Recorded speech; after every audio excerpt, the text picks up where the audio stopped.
Assalamualaikum warahmatullahi wabarakatuh. Selamat pagi kepada semua para pendengar Radio Jawi. Anda sedang mendengar di siaran facebook.com/radio.jawi. Alhamdulillah pada pagi ini 2 Ramadan 1442 Hijrah hari Rabu 14 April 2021. Alhamdulillah saya DJ Kaf, DJ K double A double F di Radio Jawi akan meneruskan siri pengajian yang kedua bagi tahun 2021, iaitu pengajian Tafaqquh Fiddin, guru takmir dan juga pegawai Masjid Jawi, yang mana kitab yang kita mulakan sebelum ini adalah kitab Fathul Qarib, yang mana pada bulan lepas kita telah bersiaran, yang mana setiap bulan akan bersiaran selama sekali setiap bulan bersama dengan pembimbing kita Dr. Syed Syahrizan Syed Muhammad, merupakan Ketua Penolong Mufti Pejabat Mufti Wilayah Persekutuan Kuala Lumpur. Jadi sebelum kita mulakan pengajian pada pagi ini, alhamdulillah ingin saya kongsikan beberapa perkara yang ingin dilaporkan di laman Facebook Jawi bersempena dengan bulan Ramadan ini, iaitu antaranya ialah berkaitan dengan promosi ataupun iklan daripada Pusat Pungutan Zakat Majlis Agama Islam Wilayah Persekutuan PPZ.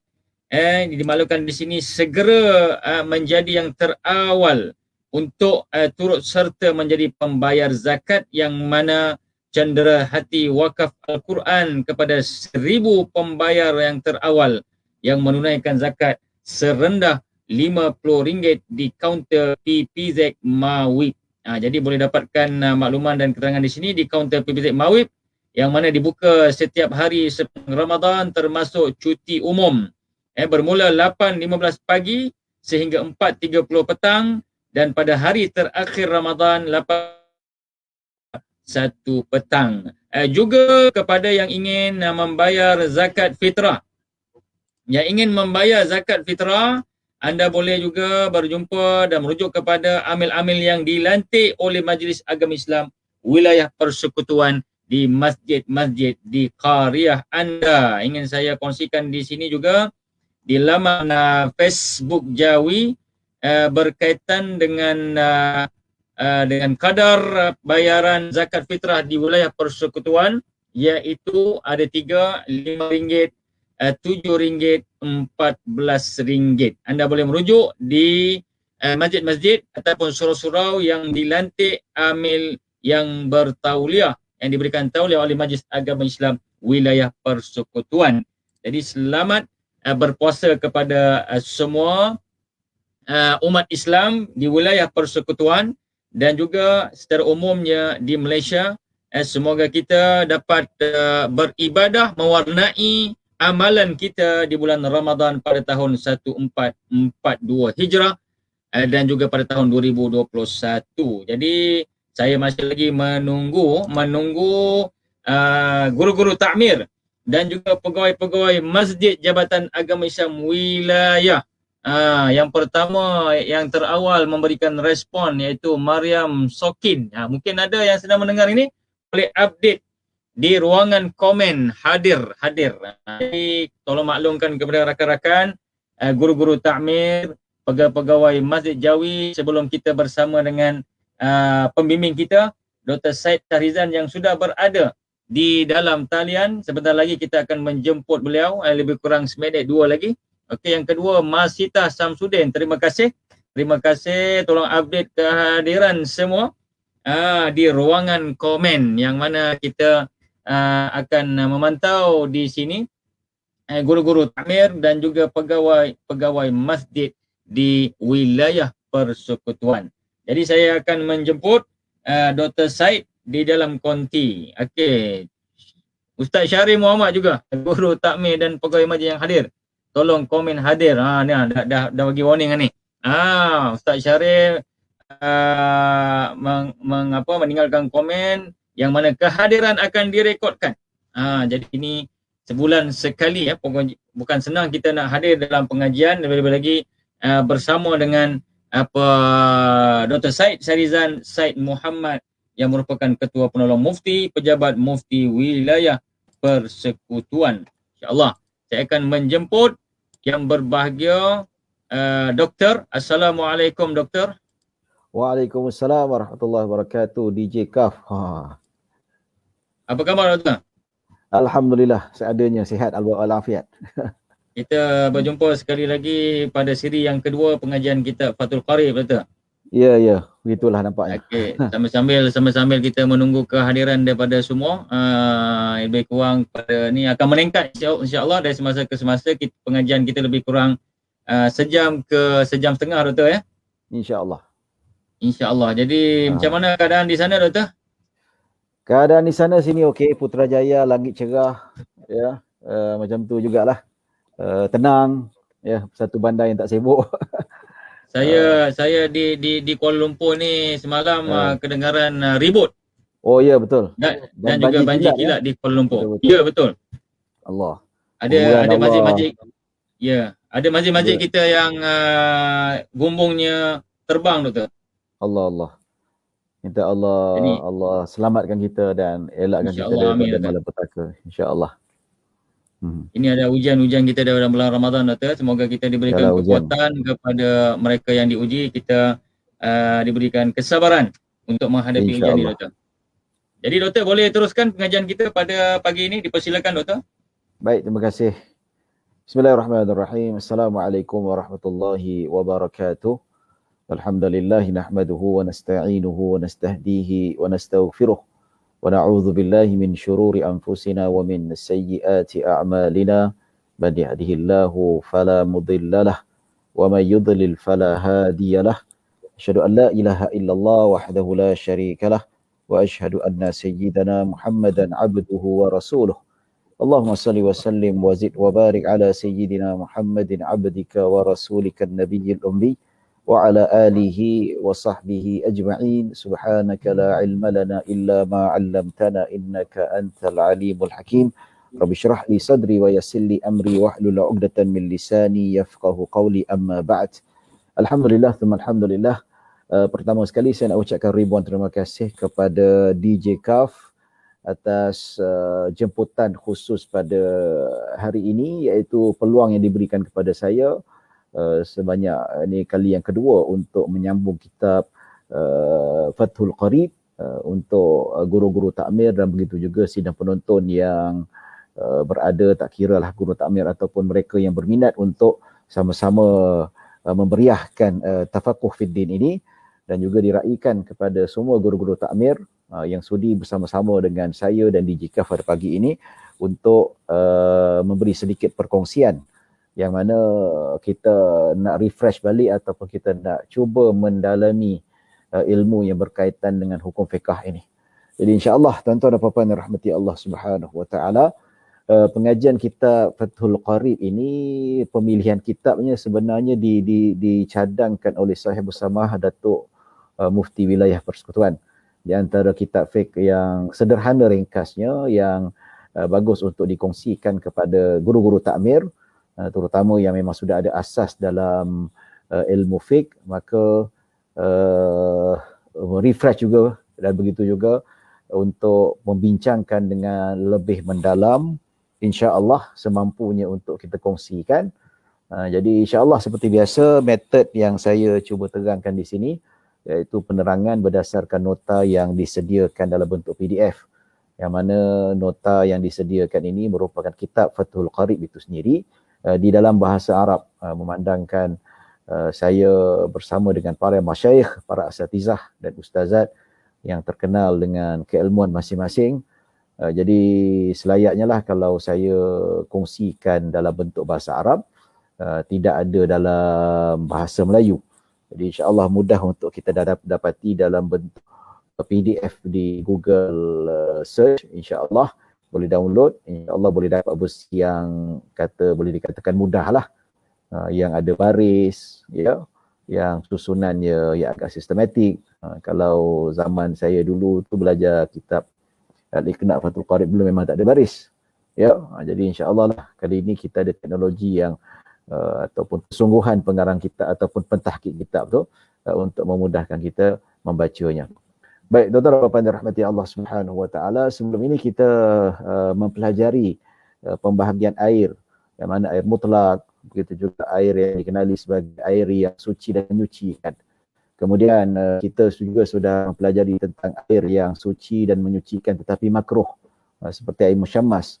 Dan kita juga dah pelajari definisi yang dimaksudkan dengan air musyammas itu. Apakah yang dimaksudkan dengan air musyammas itu yang dijadikan makruh? Maka dalam konteks Malaysia ni dia tidak mungkin terjadilah. Dan insya-Allah kita nak masuk bahagian yang ketiga. Kita baca matan insya-Allah. Bersama-sama kita ambil istifadah. Baik. Wal qismu thalithu tahirun fi nafsihi ghairu mutahhirin li ghairihi. Ada salah baris, walaupun ada baris tapi ada salah baris di situ. Wa huwal ma'ul musta'mal. Baik, kata pengarang iaitu Al-Imam Al-Syekh Muhammad bin Qasim Al-Ghazali mengatakan bahagian yang ketiga iaitu air yang pembahagian yang ketiga iaitu suci pada dirinya tetapi tidak menyucikan pada yang lain, iaitu air yang dinamakan itu adalah air musta'mal. Jadi apakah yang dimaksudkan suci pada dirinya sendiri? Maksudnya ianya suci pada air itu pada hakikatnya dia adalah suci. Tetapi untuk orang lain, untuk kita ni yang mana untuk berwuduk, untuk mengangkat hadas, maka ia tidak berfungsi sama sekali. Sebagai contoh air mustakmal, kita ambil contoh yang paling dekat, air yang kita berwuduk. Berwuduk, air yang kita basuh tu kita tadah balik. Air yang kita tadah dalam baldi tu namanya memang air mustakmal. Dan air mustakmal bekas kita wuduk itu dia suci. Contohlah kalau tuan-tuan nak lah, saya tak nak. Contohnya kalau kita lepas berwuduk tu, air mustakmal yang kita berwuduk tu, kita buat teh tarik. Contohnya lah. Ataupun kita masak nasi. Ataupun kita buat air sirap. Boleh tak? Boleh. Nak minum, nak makan, tak ada masalah. Dia suci. Ya. Ataupun nak basuh benda-benda yang tidak bernajis, tidak menjadi masalah.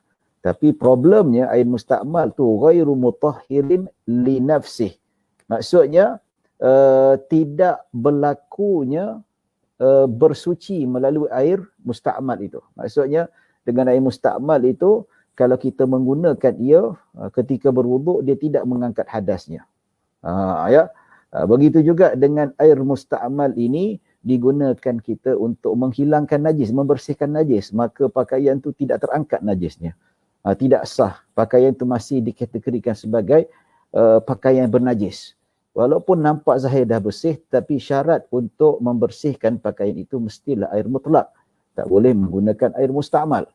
Ya. Jadi dia tak boleh pergi pada orang lain. Dia tidak boleh memberi kesan pada orang lain. Tapi pada dirinya dia memang suci. Maksudnya lepas tu kita dah guna, kita nak masak ke, nak buat teh tarik, tidak menjadi masalah. Wa huwal ma'ul musta'mal, iaitu dinamakan air mustakmal. Kalau terjemah secara literal maksudnya adalah air yang telah digunakan. Ista'mala yasta'milu isti'malan. Ya, musta'milun musta'malun. Ya, air yang digunakan. Dia kata fi raf'i hadatsin au izalati najasin illam yataghayyar wa lam yazid waznuhu ba'da infisalihi amma kana ba'da tibarihi ma yatasharrabuhu al-maghsulu minal ma'. Ya, iaitu air yang digunakan, yang dimaksudkan sebagai air mustakmal, iaitu air yang digunakan untuk mengangkat hadas. Tak kira lah sama ada hadas kecil ataupun hadas besar. Dimaksudkan sebagai mengangkat hadas kecil iaitu disebutkan bahawa air yang pada basuhan pertama pada wuduk yang wajib. Ya, kita kena angkat. Kita kena ingat. Ini saya nak jelaskan betul-betul, kena kasih faham. Yang dimaksudkan air mustakmal tu bukan jenis semua wuduk, bukan semua jenis mandian. Ya, kalau kita berwuduk macam mana? Berwuduk tu biasanya muka 3 kali, tangan 3 kali, termasuklah kumur-kumur 3 kali semuanya, dan boleh dikatakan seluruh anggota kita berwuduk 3 kali. Yang dinamakan mengangkat hadas tuan-tuan adalah basuhan pertama. Ya, Basuhan pertama yang dimaksudkan yang menjadi syarat sah wuduk itu adalah sekali basuhan. Itu yang syarat sah bagi setiap rukun anggota tubuh badan yang kita nak basuh tu. Jadi sekali saja sudah memadai, tetapi tambah lagi 2 hukumnya sunat. Maka kalau kita lihat sekali basuhan itu sudah dikira mengangkat hadas, maka basuhan pertama itu dinamakan sebagai air musta'mal. Dia kata wahwa ma'ul marratul ula fi wudu'in wajibin, iaitu air yang basuh pertama. Maksudnya kalau kita nak ambil senanglah, kita basuh muka sekali kan. Kali pertama tu, kita basuh muka, kita niat nawaitu raf'al hadatsil asghari lillahi ta'ala. Dalam arti saja aku mengangkat hadas kecil kerana Allah Ta'ala. Kita basuh sekali tu. Yang basuhan sekali tu kalau kita tadah, itu yang musta'mal. Sebab pertama tu itu dinamakan mengangkat hadas kecil. Kemudian kalau kita basuh kali kedua, kita tadah dekat bekas yang lain. Dan begitu juga kita basuh yang ketiga muka kita tu. Basuhan kedua, ketiga tu tidak mengangkat hadas. Sebab itu basuhan kedua tu itu dinamakan basuhan sunat. Sama juga dengan basuhan yang ketiga pun sunat juga. Jadi itu basuh. Sama juga kalau kita dah basuh tangan. Basuh tangan yang kali pertama tu. Kali pertama tu kita tadah balik. Yang kali pertama basuh tangan itu sahaja yang musta'mal. Manakala kali kedua, kalau kita basuh lah, kalau kita rajin lah, kalau kita nak buat basuhan kali kedua dan basuhan kali ketiga, kita tadah dekat tempat yang lain.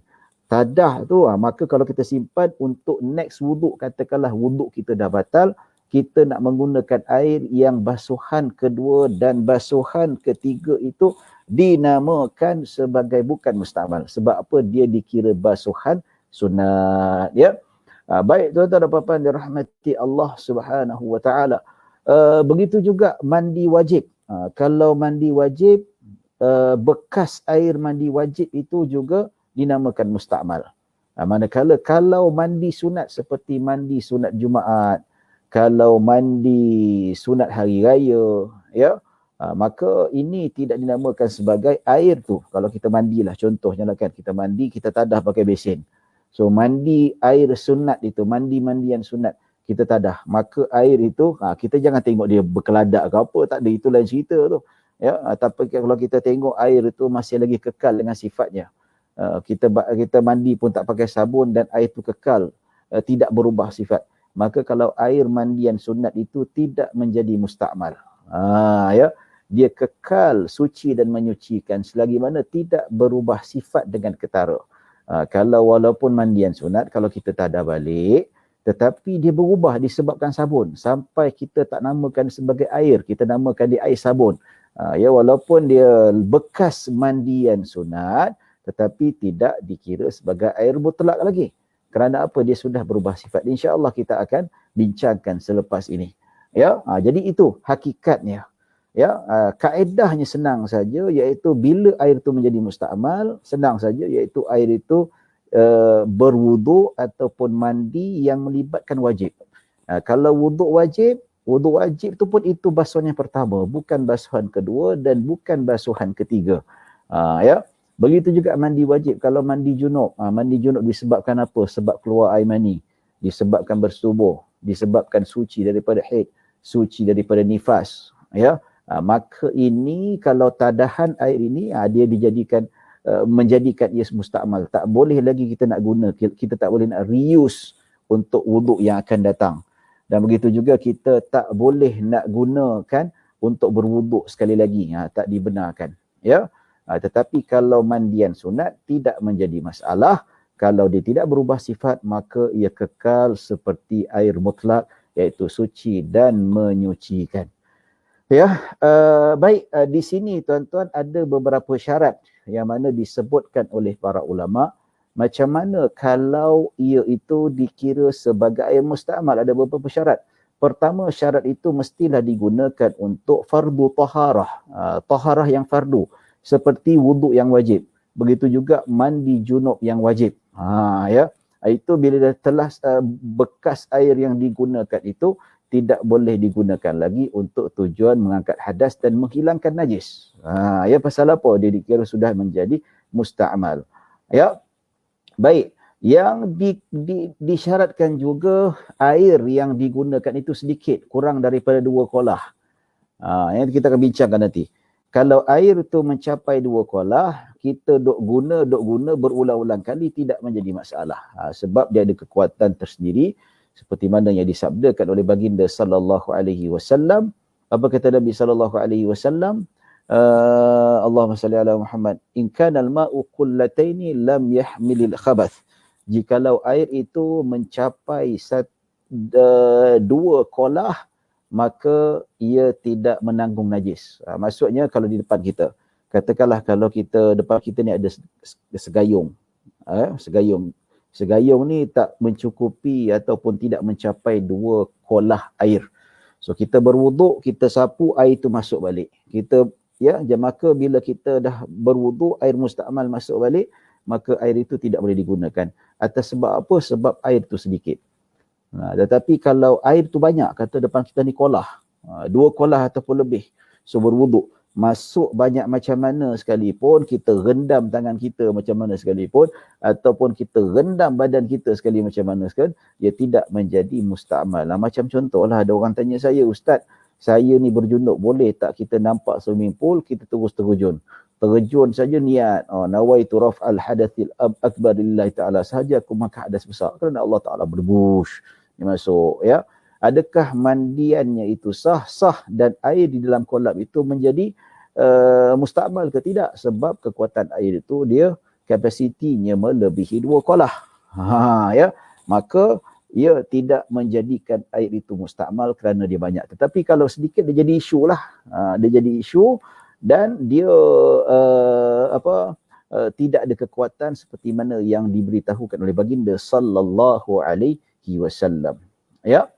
Baik, tuan-tuan dan puan-puan dirahmati Allah Subhanahu wa taala, disebutkan wa yushtaratu aidan ayyan fasila 'anil 'udwi. Maksudnya yang dimaksudkan air itu mustakmal kalau dia berpisah dengan anggota badan. Ya. Kalau kita basuh, katakanlah kita rendam tangan kita dalam air yang sedikit, kurang daripada 2 kolah. Kita basuh muka, lepas tu kita masukkan tangan kita ke dalam air. Ya, ketika masukkan air itu, kita memang niat untuk mengangkat hadas pada tangan kita ini. Tak kiralah kanan atau kiri. Selagi mana dia tak lepas, selagi mana dia tak berpisah, selagi itulah air itu tidak dikira sebagai air mustakmal. Tetapi bila diangkat tangan dia daripada celupan, contoh dalam baldi, yang baldi itu sendiri kurang daripada 2 kolah, dia lepaskan tangan saja, maka air dalam baldi itu menjadi mustakmal. Tidak boleh digunakan air yang lain untuk berwuduk, sama ada untuk dirinya ataupun untuk orang lain. Itu dinamakan sebagai itu 3 syarat. 3 syarat yang mana disebutkan oleh para ulama. Baik, disebutkan dalam kitab Al-Iqna', Al-Khatib Asy-Syirbini rahimahullahu taala, Al-Imam Asy-Syirbini rahimahullahu taala, disebut ada beberapa faedah yang boleh kita sebutkan. Al-ma'u madamu mutaraddidan 'ala al-'udwi la yathbut lahu hukmul isti'mal. Ini kaedah disebutkan. Jikalau air itu masih lagi berlegar-legar di atas anggota, kalau anggota wuduk, untuk wuduk lah. Tapi kalau seluruh badan, mana-mana anggota, selagi mana dia masih lagi dikira sebagai berlegar-legar pada anggota wuduk itu, maka dia tidak disabitkan hukum mustakmal. Sebagai contoh, ada orang tanya, Ustaz, kalau saya berwuduk, saya duk sapu tangan, basuh tangan. Ya, basuh tangan tu selagi mana tak lepas tangan. Kalau lepas tangan, kita touch up tempat yang tak kena, tak boleh, dah jadi mustakmal lah. Selagi mana tidak berpisah daripada anggota badan, maka dia ulanglah banyak macam mana sekalipun, pusinglah banyak macam mana sekalipun, dia tidak membatalkan. Sebagai contoh, kita ambil air, kita basuh macam tu. Ya, kita sapu dekat atas ni. Ya, kemudian kita angkat tangan, kita sapu pula kat bawah ni. Yang kat bawah ni tak sah. Sebab apa? Dikira sebagai air mustakmal. Sebab apa? Sudah berpisah. So berpisah, air yang kat sini ni pun berpisah jugalah. So tak boleh dikenakan dekat sini. Nampak? Tetapi kalau kita pusing banyak kali sekalipun, tak lepas tangan, lepas tu kita pergi ke bawah macam ni, maka there is no issue. Tidak menjadi masalah. Itu disebutkan oleh Al-Khatib Asy-Syirbini rahimahullahu ta'ala melalui kitabnya itu. Ya, jadi bila menyebut tentang perbahasan ini, Yang mana kalau kita lihat ada orang ni berbincang, macam mana kalau ada orang ni dia berwuduk, dia cedok tangannya dekat dalam gayung. Ya. Kalau dia cedok dalam gayung tu, adakah ia dibenarkan hukum syarak? Adakah air itu menjadi musta'mal? Ya, tidak semestinya kalau kita nampak orang tu cedok di dalam gayung. Ya. Saya sebenarnya lebih suka cedok di dalam gayung sebab apa? Dia menjimatkan. Ya, menjimatkan dan kita boleh kawal air itu. Berbanding kalau kita buka air paip, dia lebih kepada pembaziran. Tak berapa nak bagus untuk amalan kita. Bahkan dia melibatkan hukum makruh. Bila hukum makruh, maka fadilatnya berkurangan. Maksudnya kita berwuduk, kita nakkan pahala yang besar. Tetapi disebabkan kita melakukan benda-benda yang makruh, antaranya pembaziran air, menyebabkan fadilat dan pahala ibadah wuduk kita menjadi berkurangan, dipotong oleh Allah Subhanahu wa taala. Ini yang diijtihadkan oleh para ulama. Jadi tuan-tuan dan puan-puan dirahmati Allah Subhanahu wa taala, adakah orang dicedok air dalam gayung lepas tu dia berkumur-kumur, ataupun dia cedok air, dia basuh muka, dia cedok basuh tangan, sapu kepala dan kaki, adakah itu dikira sebagai memustakmalkan air? Otomatik kalau adakah wuduknya itu menjadi sah? Kalau memustakmalkan air, wuduknya tu sia-sia lah. Ya kan? Dia basuh cedok, lepas tu basuh muka, semua tak sah lah. Bukan begitu. Ya, ada pendetailannya. Macam mana pula kalau sah, adakah bagaimana kita nak kata cedok tu tak dikira sebagai mustakmal? Baik, ada dhabit-dhabit ataupun piawaian-piawaian yang telah ditetapkan oleh para ulama. Ya. Pertama, ya, ulama mengatakan cedokkan itu menjadi mustakmal bila selepas membasuh muka. Nampak tu? Sebab apa? Mengikut tertib. Tak mungkin kalau kita cedok tangan, ya terus jadi mustakmal. Pasal apa? Wuduk tak sah. Dia kena basuh muka dulu. Kalau cedok tu yang selepas basuh muka, itu pun masih lagi tertakluk dengan syarat. Ya, okey, saya nak bagi faham. Rukun wuduk ada berapa? Ada 6. Pertama, niat. Kedua, basuh muka. Ketiga, basuh kedua-dua tangan. Yang keempat, basuh sebahagian daripada kepala. Dan kelima, basuh kedua-dua kaki sehingga buku lali. Dan keenam, tertib. Maksudnya tertib. Muka, tangan. Tak boleh muka terus kaki. Tak sah wuduk kita. Ya, muka, tangan. Tangan, barulah kepala. Kepala, barulah kaki. Telinga mana Ustaz? Telinga sunat. Telinga bukan wajib ya. Kalau kita tinggalkan basuhan telinga tu, wuduk kita tetap sah. Tapi makruh lah. Fadilatnya kurang. Ya. Jadi secara logiknya kalau lagi banyak fadilat kita lakukan, lagi besarnya pahala. Ya. Jadi tuan-tuan dan puan-puan dirahmati Allah Subhanahu wa taala. Baik, yang disebutkan cedok itu menjadi mustakmal dengan syarat berlaku selepas basuh muka. Sebab apa? Muka dulu baru tangan. Ya, selepas dibasuh muka, kalau dia cedok, tidak berniat untuk mencedok, maka air itu mustakmal. Sebab apa? Otomatik dia cedok tu dia mengangkat hadas sebahagian daripada anggota wajib wuduk itu sendiri. Itu dia. Jadi kalau kita nampak ada orang dia ada ambil gayung, dia ambil cedok, dia kumur-kumur. Dia ambil cedok, dia kumur-kumur. Nampak tu? Tak mustakmal. Sebab apa? Basuhan mulut dan hidung dia basuhan sunat, dia bukan wajib. Dan cedokkan itu bukan cedok yang mengangkat hadas, belum tiba masanya. Tangan tak sampai lagi. Lepas tu kita cedok tangan, kita basuh muka kita. Pun tak mustakmal juga, kecuali kalau air tu masuk balik lah. Tapi kalau dia ambil separately, dia pergi basuh macam tu. Tak mustakmal. Sebab apa? Kita bukan masukkan muka dalam gayung tu. Nampak? Okay. The issue is lepas basuh muka. Lepas basuh muka kita barulah cedok tangan kita ni.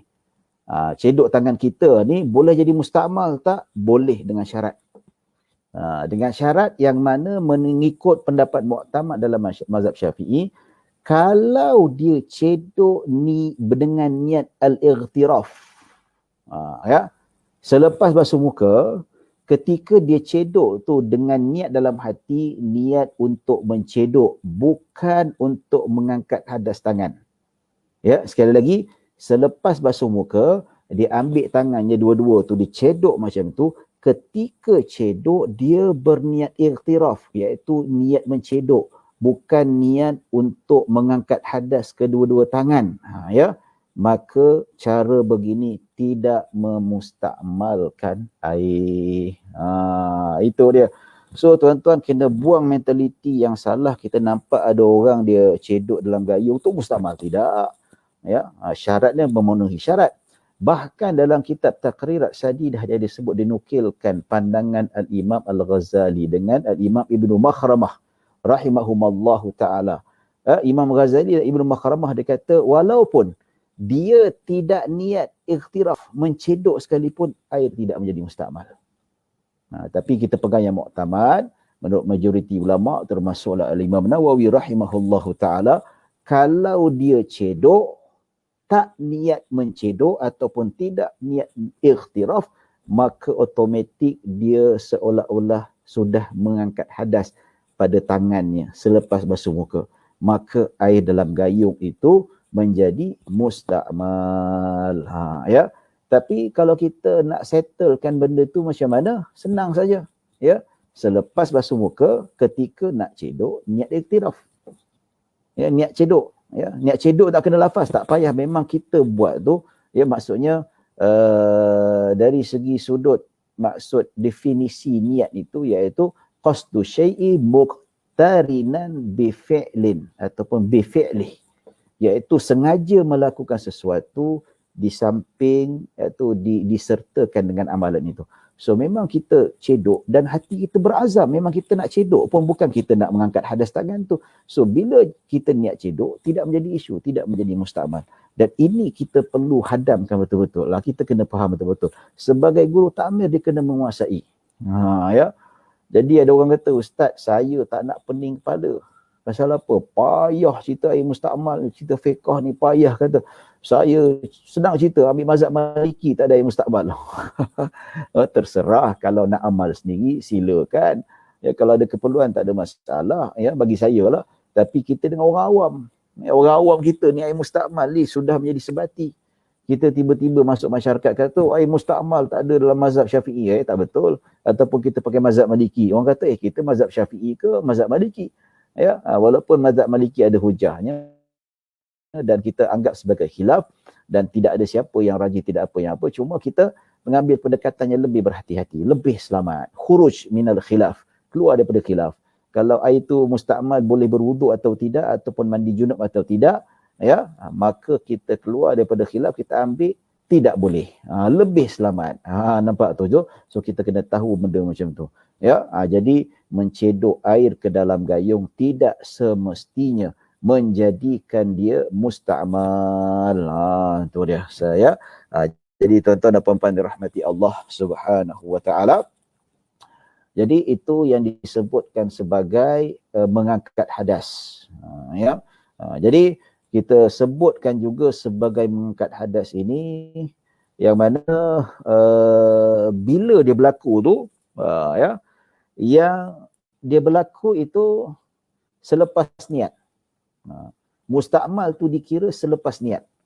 Maksudnya kita basuh muka tu, ketika niat tidak ada lagi. Habis saja niat, agak-agak lintasan ataupun keazaman hati itu sudah dilaksana dalam hati, lepas tu baru dia jadi. Ya. Maksudnya kalau wuduk, mukalah. Ketika basuh muka tu, air tu jadi mustakmal dah.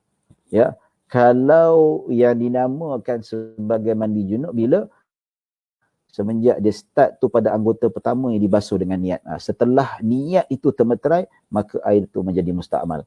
So air yang kena lepas tu dia berpisah daripada tubuh badan kita, maka itu dihukumkan sebagai air yang mustakmal. Dia suci untuk dirinya sendiri tetapi tidak suci untuk yang lain, iaitu untuk mengangkat hadas dan seumpamanya. Baik, tuan-tuan dan puan-puan dirahmati Allah Subhanahu wa taala, ya, fi raf'i hadatsin, panjang cerita dia ya, tapi tak apalah untuk manfaat kita. Baik, au izalati najasin, atau juga bahawa air air mustakmal ini selain daripada digunakan mengangkat hadas, maka dia jadi mustakmal. Maka yang dinamakan juga sebagai air mustakmal itu air yang telah digunakan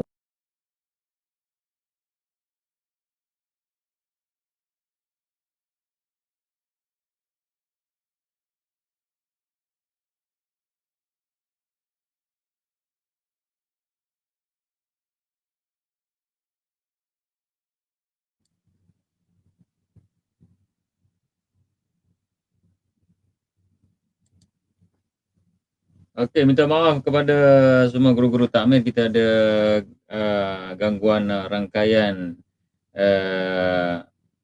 doktor. Nanti saya cuba dapatkan kembali beliau dalam talian, insya-Allah dapat, harap semua dapat tunggu sebentar. Saya akan sambung kembali doktor.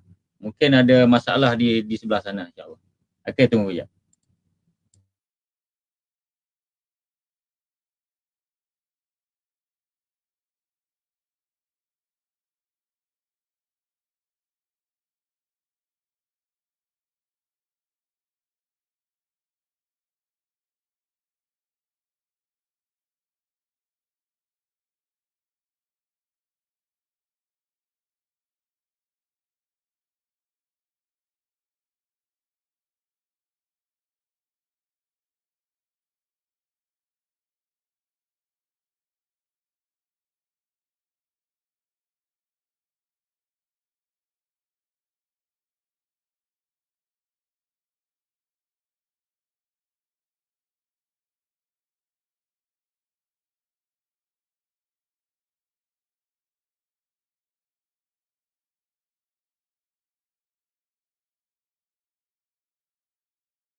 Ya doktor, ada masalah gangguan lain kah?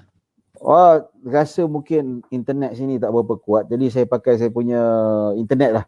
Lagi Data senang. plan. Okey doktor. Kadang-kadang Baik, doktor. data internet saya. Kita boleh Baik, sambung doktor. ya. Baik, doktor. Ah, Boleh upkan balik doktor PDF tadi? saya share sekejap. Ha. Okey, boleh. Okey, Ni PDF teruskan tadi, doktor. ni. Boleh ni? Nampak tak PDF? Belum lagi Belum keluar lagi doktor. Ni dia.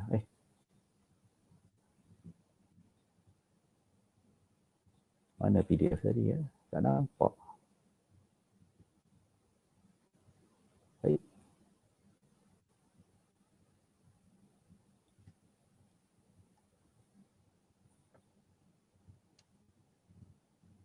Yang mana PDF ni? Tak keluar doktor? Tak keluar. Sekejap Oh, tak keluar. Okey. Tadi pakai wifi ke doktor? Ya, tadi pakai wifi. Oh. Ya, saya cuba source. Saya cuba source the problem. Tak keluar lah. Pasal apa ni? Ya, saya buka balik lah. Baik doktor. Kita buka semula dan share screen. Okey.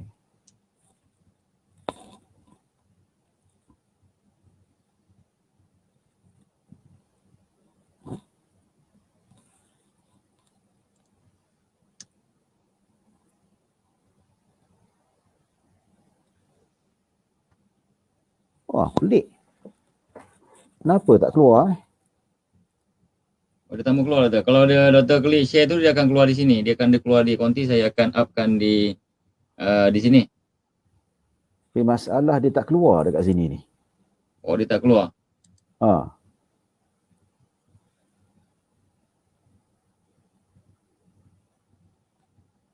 Sekejap Baik doktor. Baru keluar. Baru keluar. Baru dah. Okey. Saya upkan balik. Okey. Saya minta maaf banyak-banyak. Tak apa doktor. Okey. Kita sambung balik Ya, sila doktor. Okey. Baik, tuan-tuan dan puan-puan dirahmati Allah Subhanahu Wa Taala, minta maaf sebab terganggu siaran kita, ada terputus ya. Jadi insya-Allah kita nak sambung sedikit daripada bab berkaitan dengan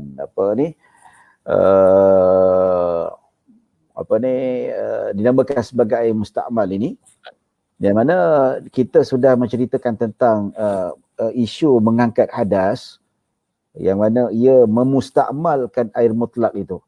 Dan begitu juga disebut au izalati najasin. Dia menghilangkan najis.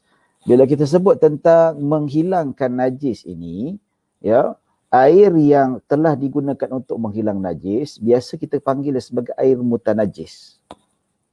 Jadi adakah semua air yang digunakan untuk menghilangkan najis sama ada pada pakaian ataupun tubuh badan ataupun tempat dinamakan sebagai air mutanajis?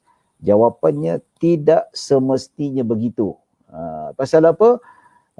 Dia ada kala air yang telah digunakan untuk menghilangkan najis dinamakan juga sebagai air mustakmal. Catat baik-baik dan fahami betul ibarah daripada kitab ni, insya-Allah. Ini semua guru-guru takmir boleh faham bahasa Arab belaka dah kot, insya-Allah. Yang lupa bahasa Arab tu boleh refresh balik, insya-Allah. Baik. Okey, dia kata dengan syarat air yang digunakan untuk menghilangkan najis itu dinamakan sebagai air mustakmal. Syaratnya apa? Ada beberapa syarat dekat sini.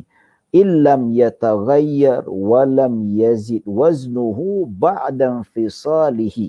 Iaitu tidak berubah sifatnya. Iaitu katakanlah pakaian kita tu terkena kencing, anak kencing kucing. Bila masukkan dalam washing machine dan air tu keluar, kita tadah balik dan air tu tak berubah. Katakanlah kita basuh tak pakai sabun, kita letak macam tu dan air tak berubah. Air tu jernih macam biasa juga. Ya faham ya? Oh tapi Ustaz biasa basuh pakai sabun. Yes, biasa. Tapi kita nak ceritakan senario. Katakanlah kita rendam pakaian kita ataupun kita basuh, curahkan pada pakaian yang bernajis itu, kemudian kita tampung balik tanpa pakai sabun.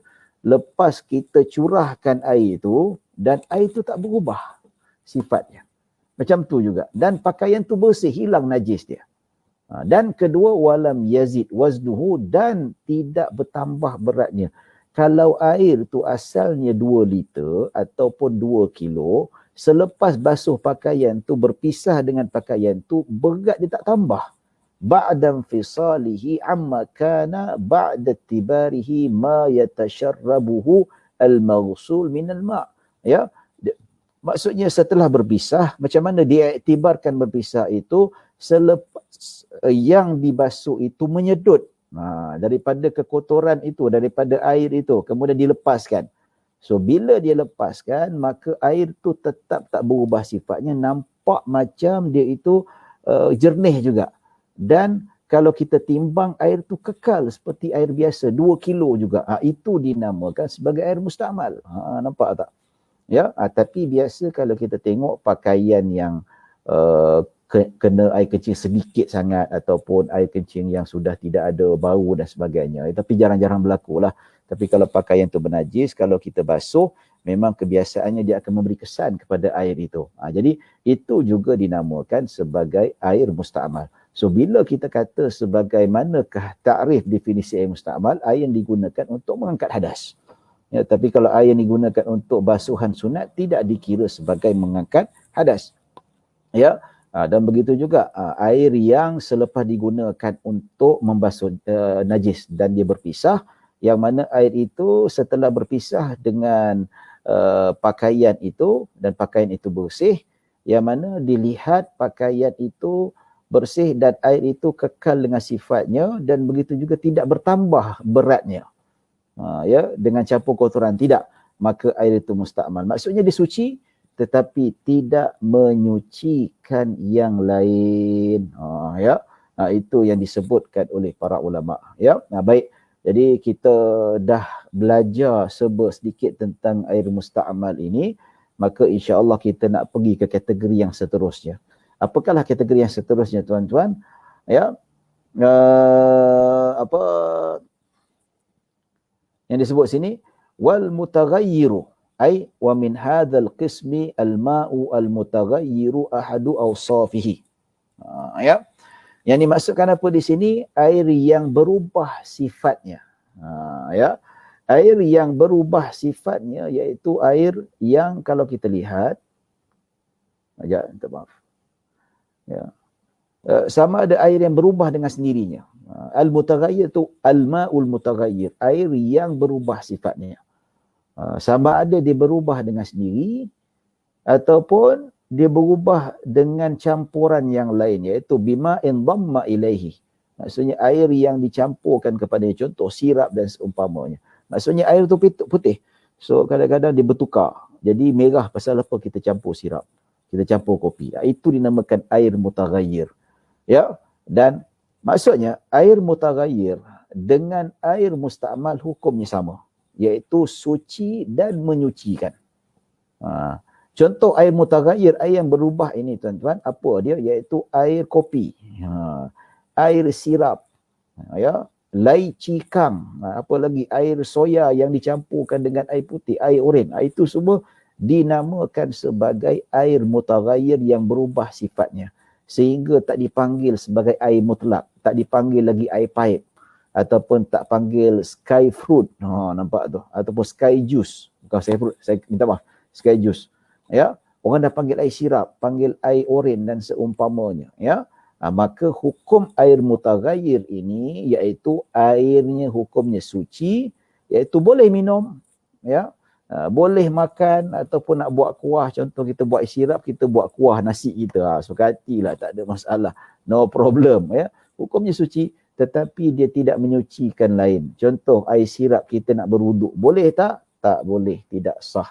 Ataupun air kopi, boleh tak kalau kita nak buat basuh lantai yang bernajis? Tidak sah. Contohnya lah, ada muntah anak kita muntahkan najis daripada perut, so kena keluar dekat lantai tu, mesti dibersihkan, wajib dibersihkan. So kita gunakan air kopi, boleh tak? Walaupun bersih macam mana sekalipun, dia lap punyalah bersih, cantik, wangi, letak sabun, tetap lantai tu tak bersih. Kalau nak solat di atasnya tak sah. Nampak tu? Pasal apa? Sebab alat untuk membersihkan tempat yang bernajis itu, dia tak menggunakan air mutlak, dia menggunakan air al-mutaghayyir. Kenapa air mutaghayyir, air yang berubah sifat, tidak sah untuk menghilangkan najis? Sebab air mutaghayyir ini dia suci untuk dirinya sendiri. Maksudnya manusia untuk memanfaatkan, makan, minum tidak menjadi masalah, tetapi dia tidak menyucikan yang lain, ya. Jadi tuan-tuan dan puan-puan dirahmati Allah Subhanahu wa taala, dia kata wa min hadzal qismil ma'ul mutaghayyiru ahadu awsafihi, iaitu air yang berubah sifat, salah satu daripada sifatnya. Ya, air dalam bahagian ini yang dinamakan sebagai air yang berubah, iaitu air yang berubah salah satu sifatnya. Apakah sifatnya? Bau, warna dan rasa. Ada air yang dia tak berubah warnanya tapi baunya berubah. Dan ada air yang mana warna tak berubah, bau tak berubah tapi rasa berbeza. Ada air nampak macam jernih, oh cantik air tu, tapi bila kita minum, rasa macam rasa ros lah. Rupanya dah dicampur dengan apa, dengan air mawar. Tu yang bau macam air ros dan sebagainya. Maka itu tidak dikira sebagai air mutlak, walaupun jernih macam mana sekalipun, dia dikira sebagai air musta'mal, ya. Maksudnya walaupun air tu jernih, nampak kita letak ikan, nampaklah ikan tu, tapi kita berwuduk dengan air yang sudah berubah menjadi air mawar, maka tidak sah sebab ia dikira sebagai air yang berubah. Begitu juga air yang berubah sifatnya, ya, berubah sifat dari segi sudut apa? Sifatnya asalnya jernih bertukar jadi merah, bertukar jadi hijau, bercampur dengan watercolor dan seumpamanya, walaupun suci, ya. Watercolor yang anak kita buat lukis tu suci, ya. Nak minum pun boleh lah, tapi mudarat lah, dia macam racun kan, ya. Tetapi hakikatnya tak boleh untuk mengangkat wuduk ataupun mandi junub, dan tak boleh menghilangkan najis. Ya. Baik. Bima ai bi syai'in khalatahu min at-tahirat. Dengan apa? Iaitu dengan sesuatu, bi syai'in khalatahu min at-tahirat, yang mencampurinya daripada bahan-bahan yang suci. Maksudnya air putih, air mutlak, dia bercampur dengan air putih ni, iaitu benda-benda yang suci. Kopi, sirap, barley, oren, kan suci kan? Dia bercampur. So bercampur, dia merubah sifat air itu, maka air itu dinamakan air mutaghayyir, hukumnya suci tetapi tidak menyucikan. Taghayyuran yamna'u itlaq ismi al-ma'i alaih, yang mana berubah sehingga menghalang peletakan, pengitlakan nama air mutlak pada ketika itu. Yang mana perubahan itu menghalang daripada air itu dinamakan sebagai air mutlak. Ya, sebagai contoh, kat tangan saya ni tuan-tuan, kita nampak air tu warna oren. Kita panggil air mutlak tak? Kita tak panggil air mutlak. Kita panggil air paip tak? Tak panggil air paip. Kita panggil apa? Kita panggil dia air oren. Tapi kalau air mineral yang kita nampak dalam botol tu, kita nampak ini air apa? Ini air kosong. So bila kita sebut air kosong, itu dinamakan sebagai air musta'mal. Ya. Baik. Yang mana kalau kita sebut dia berubah dengan sedikit, bukan banyak. Ya, bukan banyak yang mana sedikit tu katakanlah air satu mineral, satu botol kecil tu bercampur dengan setitik dua air sirap. Bukan anak sirap, air sirap. Kalau ibu air tu mungkin dia banyak berubah, dia jadi apa. Katakanlah air sirap yang sudah dicampurkan tu bercampur sedikit dalam botol tu, setitik dua. Ya, memang ada sedikit perubahan, tapi bila orang tengok masih lagi tidak dipanggil sebagai air oren. Ya, tapi dia panggil air pipe yang berubah sedikit. Macam tu. Tapi masih lagi dikira sebagai air. Ya. Tapi kalau berubah betul-betul yang sehingga orang tak panggil air mutlak lagi dah. Orang panggil air oren dah. Ya. Baik. Dia kata disebutkan di sini tuan-tuan, bagaimana yang dikatakan air yang berubah sifatnya bercampur dengan sesuatu yang suci, seperti mana disebutkan oleh ulama-ulama mazhab Syafi'i, antaranya Imam Bajuri rahimahullahu taala, dikatakan syarat yang dikatakan air itu adalah yang bercampur dan tidak boleh digunakan untuk mengangkat hadas, dan begitu juga tidak boleh digunakan untuk menghilangkan najis, iaitu pertama, yang mana benda yang bercampur itu tidak boleh dipisahkan. Ya, contoh kalau kita dah tuang sirap dalam air putih, air tu jadi sirap. Kalau nak tapis, tak bolehlah, terlambat. Susah. Kena ada teknologi yang tinggi. Ya, untuk usaha yang mudah-mudah tak ada masalah. Tetapi, kalau yang boleh dipisahkan, contoh, shilling duit ataupun batu. Batu bercampur dengan air. Ya, tetapi boleh dipisahkan, ataupun pasir. Pasir masuk ke dalam air. So, boleh dipisahkan. Ya, dengan apa? Penapis dan seumpamanya, maka itu tidak dikira perubahan. Pasal apa? Kemampuan, kebolehan untuk memisahkannya boleh. Ya. Baik. Kedua, mestilah dinamakan yang bercampur itu, kalau dinamakan sebagai air yang mutaghayyir, ya, yang suci tetapi tidak menyucikan, yang dicampur itu adalah bahan yang suci, bukan bernajis. Kalau bercampur dengan benda bernajis, tidak dinamakan air mutaghayyir yang suci menyucikan, tapi dinamakan sebagai air mutanajis. Dan bernajis memang tak boleh, tak suci sama sekali. Bernajis dan tidak boleh digunakan. Ya. Baik. Dan begitu juga yang dinamakan sebagai bercampur dengan bahan pada air yang sedikit. Tapi kalau air sedikit bercampur sehingga berubahkan sifat itu dan ia menjadi air mutaghayyir. Ya. Baik. Dan yang bercampur itu benda yang tak diperlukan. Tak diperlukan. Jadi insya-Allah kita akan sebut benda berkaitan dengan hukum air klorin. Ada orang ni bila dia pergi buat apa, dia pergi mana ni, mandi kan, dia pergi mandi kan, dia buka bau klorin. Ya, dia bau klorin, kata macam mana ustaz kalau berwuduk dengan air klorin tak dinamakan air mustakmal? Ya, pertama ada dua hukum berkaitan dengan air klorin. Pertama, air itu klorin dicampurkan sedikit.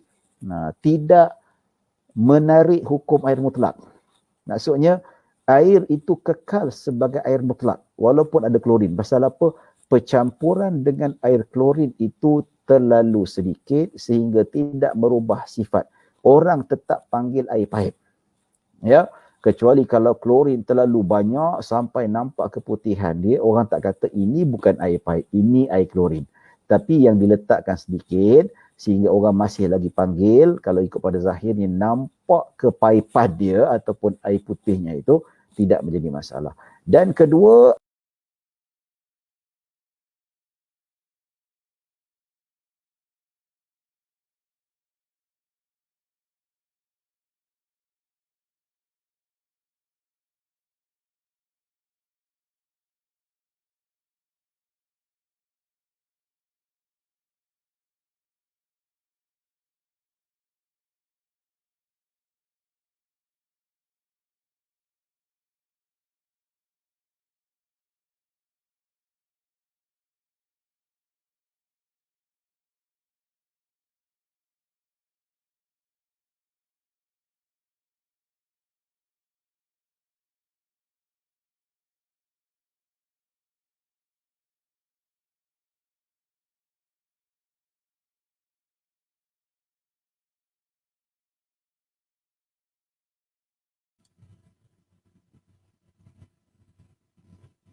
Betul. Ya, minta maaf terputus lagi lah. Betul lagi. Okey, tak apa, tak apa. Okey, okey, boleh. Sambung tu Betul kita sambung. Okey, terus. Okey. Okey. Baik, minta maaf banyak terputus lagi, tak tahu apa internet masalah kat Putrajaya ni ada problem lah kot, wallahu alam. Ya, Okey. mungkin kalau kita kata internet dekat Putrajaya pun dia puasa agaknya. Ya, bukan Bukan manusia Ramadan. puasa tapi Ya. Ramadan ya. Wallahu alam. Minta maaf banyak-banyak ya. Tak apa, tak apa. Kita sambung. Ya. Baik, kita berbalik pada air klorin. Air klorin walaupun dia bercampur tapi campurannya itu sedikit, tidak berubah sifat air itu. Tetap orang panggil sebagai air pahit. Ya. Dan kedua, air itu tidak boleh dielakkan. Kita tak ada kuasa. Yang letakkan klorin itu adalah kerajaan. Kerajaan yang tentukan air klorin itu untuk diletakkan dalam air kegunaan kita harian. Ya. Tapi benda tu bukan berlaku selalu. Kadang-kadang dia nampak ketara sangat, tapi kadang-kadang kebiasaannya dah hilang dah klorinnya ataupun tak perasan. Tapi kalau kita nampak perasan klorinnya agak likat dan pekat sedikit, boleh tetap digunakan. Ya, pasal apa? Sebab benda tu tidak boleh dielakkan. Sukar untuk dielakkan. Kita tak ada kuasa. Kita nak tapis benda yang tidak boleh dipisahkan. Ya, jadi dan kerajaan meletak klorin ini bukan satu benda yang main-main, tetapi untuk kebaikan. Lebih-lebih lagi air ini, air zaman sekarang, air yang penuh dengan kuman, bakteria, maka diperlukan proses untuk menyah kuman-kuman dan bakteria dalam air itu. Ya, baik tuan-tuan dan puan-puan dirahmati Allah Subhanahu Wa Taala. Ya, baik. Disebutkan di sini dia kata fa innahu tahirun ghairu tahurin hissiyan kana taghayyur hissiyan.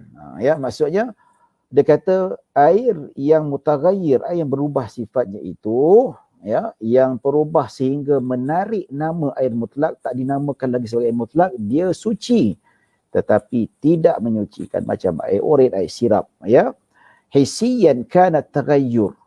Ya, asalnya kana taghayyur hissiyan atau takdiriyan.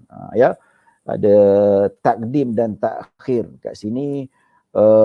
Khabar kana ditakdim, yuqaddamu ala fi'il kana. Ya, yuqaddam ala kana, maksudnya kana taghayyuru hissiyan. Ya, maksudnya sama ada perubahan itu bentuk hissi. Hissi ni apa? Maksudnya bi an kana yudriku bi ihdal hawas. Maksudnya perubahan itu boleh nampak dengan panca indera kita. Ya, iaitu sama ada bau, rasa dan melihat. Itu hissi. Ada perubahan yang kita boleh nampak. Maksudnya kita nampak tu air tu berubah. Okey, dia tak nama lagi air sebagai air mutlak. Dia nama sebagai air berwarna hijau. Ya. Ataupun dia tak berubah warna tapi kita dekat-dekat ke hidung kita dia bau naik. Oh, bau air mawar. Oh, dia dah jadi air mawar, tak boleh lagi digunakan untuk bersuci. Ya, ataupun rasa. Bau tak ada, warna tak berubah, tapi bila rasa lain macam. Tak seperti air paip, dia sudah berubah jadi macam air tak apa-apanya rasa. Maka itu dinamakan sebagai berubah secara hissi. Au takdiriyan, au kana at-taghayyuru takdiriyan. Iaitu takdiriyan itu iaitu ma'tuf kepada hissiyan. Ya. Tapi kalau hissiyan ini lawannya takdiriyan. Ya. Maksudnya apa? Kalau hissiyan tu boleh dirasa dengan sama ada hidung, lidah ataupun mata. Tapi takdirian ini kita tak nampak dia berubah. Ya. Contoh kalau air dalam gelas itu dia bercampur dengan air mawar yang sudah hilang sifat-sifatnya. Dia terangkan lagi. Ka'an ikhtalata bil ma'i ma yuwafiquhu fi sifatihi kama'il wardi al-munqati'i ar-rahati wal ma'il musta'mali. Ya, yang mana air mutlak itu bercampur dengan sesuatu yang sudah hilang sifatnya ataupun yang sama sifatnya seperti air mutlak. Contoh dekat kita ni ada air mawar. Air mawar ni asalnya dia bau mawar, rasa-rasa air mawar, tetapi dah simpan lama sehingga hilang sifat dia. Sehingga kan kita bau dah tak ada bau mawar lagi dah. Dan bila kita minum tak ada rasa air mawar, tapi hakikatnya dia bukan air mutlak, tetap hukumnya air mawar, cuma hilang sifatnya. Ya, sebab apa? Hukum asal kembali kepada hukum asal. Ya, walaupun air mawar tu dah hilang sifatnya, rasa air kosong, bau air kosong, tapi hukum asalnya adalah air mawar. Hukum bukan air mutlak, tetap juga air mawar. Sama juga macam kes orang pondan kan, macam sajat. Sajat tu dia macam mana sekalipun cantik, cun macam mana sekalipun, tak boleh kita panggil dia perempuan. Tak boleh dia kata hukum sama perempuan, tidak, hukum lelaki pada hukum asalnya. Itu ya. Nah, bawa cerita sajat nak kasih lagi faham lah sebenarnya ya tuan-tuan dan puan-puan dirahmati Allah Subhanahu wa taala. Maka dikata kama'il wardil munqati'ir rahati. Seperti air mawar yang sudah hilang sifatnya, dan juga air musta'mal. Contoh, air musta'mal yang bergabung ataupun dicampurkan dengan air mutlak. Ya. Kita nampak tak perubahan dia? Tak nampak perubahannya. Ya. Baik, macam mana kita nak tahu dia berubah atau tidak, boleh atau tidak? Dia kata fa illam yamna itlaq qasmil ma'i alaih. Ya, jikalau yang mana dia tidak dikira ataupun tidak menghalang daripada perubahan, air itu dinamakan sebagai air mutlak. Lam yamna itlaqal ismil ma', maksudnya dia tidak menghalang air itu daripada dinamakan sebagai air mutlak. Ya, bi an kana taghayyuruhu bit-tahir yasiran. Ya, dengan perubahan air itu dengan air yang sedikit. Ya. Maksudnya perubahan yang sedikit, yang mana katakanlah tadi kita ada secawan air bercampur dengan setitik dua air kopi, dia tidak merubahkan air, dia tidak menghitamkan air. Ada perubahan sikit tetapi tak mengopikan air itu. Ya. Maksudnya au bima yuwafiqul ma'a fi sifatihi wa qaddara mukhalifan. Ya, walam yughayyirhu. Ya. Baik, macam mana kalau kita nak tahu, okey, dia bawa dalam jumlah yang lain. Ya, kalau kita kembalikan balik tentang air yang berubah secara takdiri. Contoh, ya, ada satu cawan yang bercampur dengan air mawar yang sudah hilang sifat dia. Ya. So, bila dicampurkan, katakanlah bercampur dengan 1 camca air mawar ke dalam 1 gelas. Dan air 1 gelas ni kita nak gunakan sebagai berwuduk. Oh, bukan 1 gelas, 1 botol air mineral yang kecil. Ya.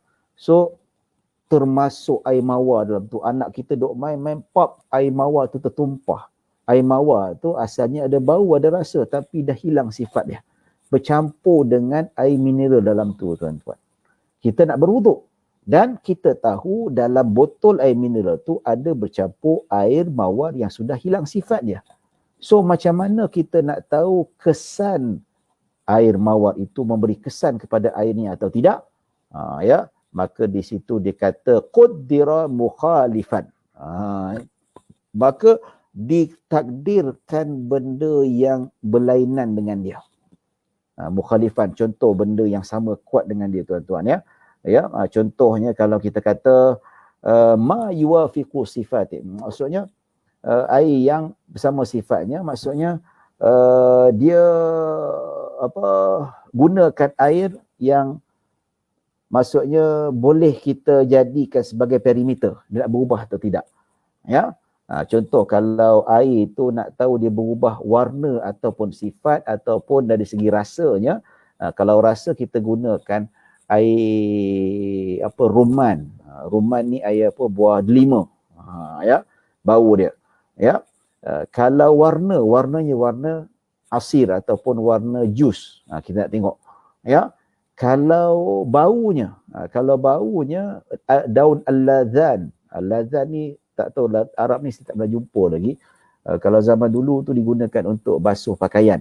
Ya. Jadi kalau kita nak tahu air mawar bercampur dengan air mutlak, kita nak tahu dia berubah atau tidak, kita ambil yang standing dengan dia.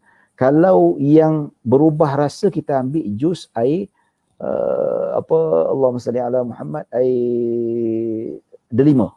Ya, ataupun biji delima tu. Kalau dicampur kan, adakah dia berubah warna rasanya, ya, ataupun kita nak kata dia berubah tak warna. Contoh kita ambil sesudu air jus oren, kita masuk ke dalam botol tu. Berubah tak agak-agaknya? Kalau berubah, maksudnya percampuran dengan air mawar dia hilang sifat itu, dia merubah sifat air. Ataupun kita nak tahu berubah tak bau dia, kita ambil daun lazan. Kita duk tumbuk-tumbuk, kita campurkan air dia ke dalam tu sedikit, satu camca. Berubah tak kalau campur dengan air mineral tu, adakah dia merubah bau tu jadi air, tak jadi air pahit? Dia dah berubah jadi bau daun lazan. Ya, dia agak-agak macam tu lah tuan-tuan. Ya. Tapi kalau katakanlah kita tak tahu air tu berubah sifat atau tidak, maka kita kata nak ambil satu contoh lah, warna. Ya. Yang kita gunakan warna sahaja. Contoh kita ambil satu camca jus oren, kita masukkan dalam botol air mineral kecil tu. Ya. Kita nampak dia berubah tak? Kalau dia berubah, bermakna percampuran dengan air mawar itu berubah sifatnya, maka tidak boleh digunakan. Tetapi kalau kita ambil satu jus oren, kita masukkan dalam air botol mineral, kita nampak dia berubah tapi terlalu sedikit. Ya, sehingga kan tidak menarik kelayakan air itu sebagai air mutlak. Maka hukum percampuran dengan air mawar itu tidak dikira sebagai merubah sifat air, maka boleh digunakan. Ya, maka dia kata walam yughayyirhu, maksudnya kalau kita nak tahu air mawar tu merubah sifat atau tidak, kita ambil standing dengan dia. Kita ambil orange juice contohnya, campur secamca, sama juga yang mana secamca air mawar itu bercampur. Kita tengok berubah tak? Tidak merubahkan sifat air. Berubah pun sikit saja. Kata fala yusab tahuriyatuhu, maka tidak mengangkat kesucian air itu. Maksudnya tidak mengangkat air itu sebagai air yang mutahhir. Ya, tahuriyah maksudnya mutahhirun. Maksudnya dia boleh mensucikan, sama ada mengangkat hadas ataupun menghilangkan najis. Fahuwa mutahhirun li ghairihi, iaitu dia boleh mensucikan yang lain, sama ada menghilangkan najis dan mengangkat hadas besar. Ya, mengangkat hadas kecil ataupun hadas besar. Ya, baik kita cerita tentang air mustakmal, kita nak habiskan sedikit air mustakmal, ada satu perenggan saja lagi tuan-tuan, tak banyak lagi yang ni. Ya, tinggal yang ni saja.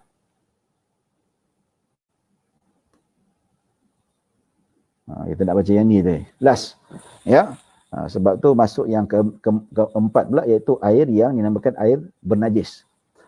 Baik, wahtaraza biqaulihi. Wahtaraza ini maksudnya dikecualikan. Maksudnya pengecualian daripada apa dengan kata-kata pengarang kitab ini.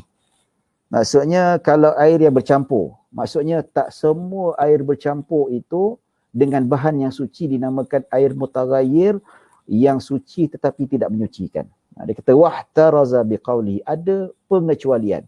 Maksudnya tak semua air yang bercampur dengan bahan yang suci itu dikategorikan sebagai air mutaghayyir, yang mana kita kata suci tetapi tidak menyucikan. Yang dikatakan wahtaraza biqaulihi, kata pengarang ini, maksudnya kat sana ada beberapa situasi air yang bercampur tetapi tetap kekal suci dan menyucikan. Ya, apakah yang dimaksudkan tu? Khalatahu anit tahir al-mujawir lahu, iaitu air itu bercampur, ya, daripada benda yang bersuci, yang berjiran dengannya. Ya, yang dimaksudkan yang berjiran dengannya tuan-tuan, maksudnya apa? Okey.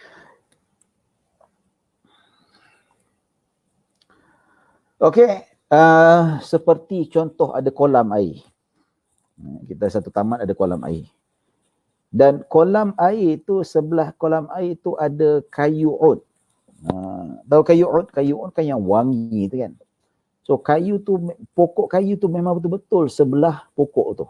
Dan akarnya sampai menjala ke dalam kolam tu. So kesan daripada pokok tu duduk sebelah apa ni, sampai air kolam tu menjadi wangi dengan air ud.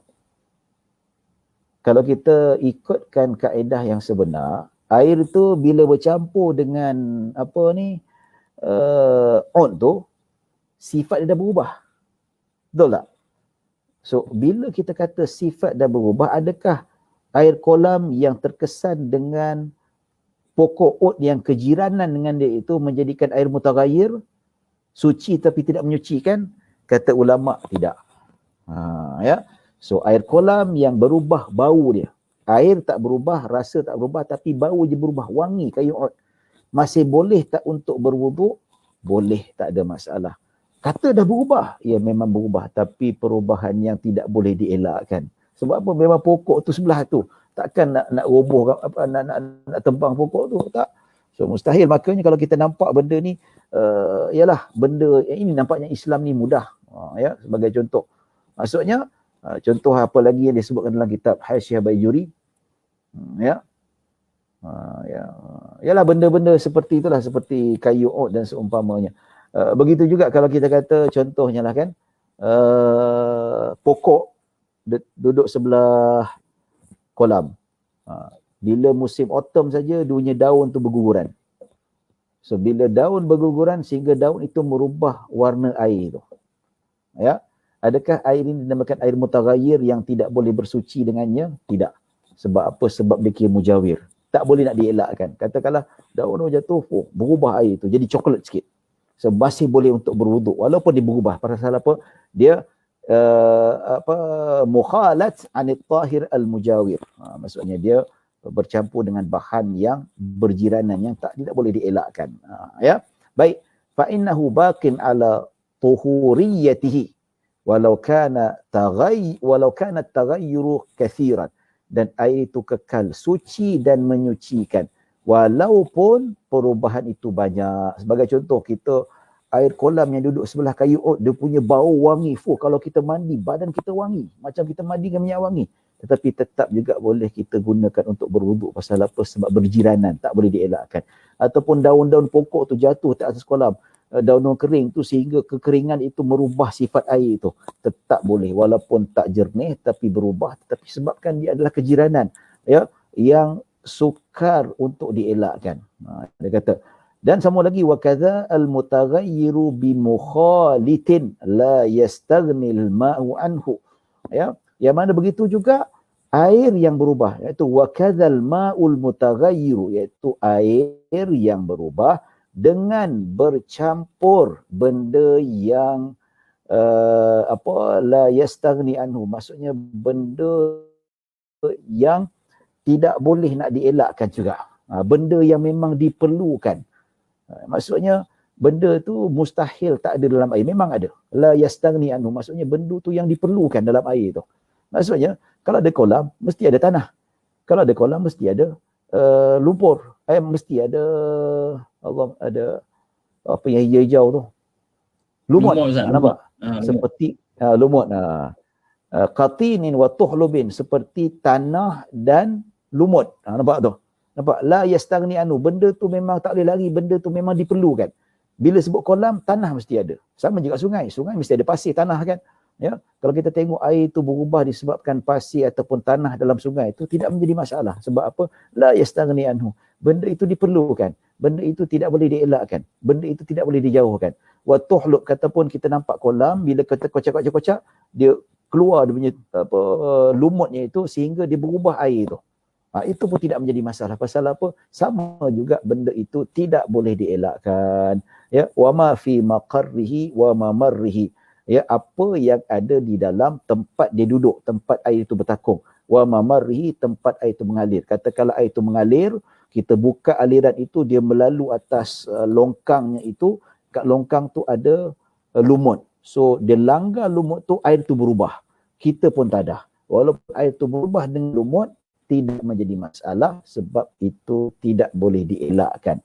Ya, begitu juga wal mutaghayyiru bitulil mukthi. Begitu juga air yang berubah sebab bertakung lama.